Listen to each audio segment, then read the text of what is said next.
ഈശോ മിശിഹായ്ക്ക് സ്തുതിയായിരിക്കട്ടെ. ലൂക്കായുടെ സുവിശേഷം 2-ാം അധ്യായത്തിൽ ഉണ്ണീശോയെ പ്രസവിച്ച് വെള്ളക്കച്ച കൊണ്ട് പൊതിഞ്ഞ് കാലിത്തൊഴുത്തിൽ കിടത്തി. കാരണം സത്രത്തിൽ അവർക്ക് ഇടം ലഭിച്ചില്ല.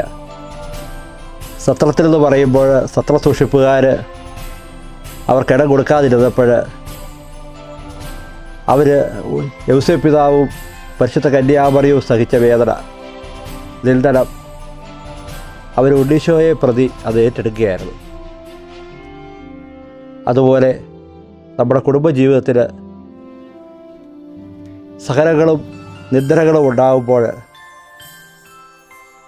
ദൈവത്തെ പ്രതി നമുക്കത് ഏറ്റെടുക്കുവാനും ഈ ക്രിസ്മസ് ദിനത്തിൽ ഉണ്ണീശോയെ പ്രതി അത് സഹിക്കുവാനും നമുക്ക് കരുത്തുണ്ടാകട്ടെ.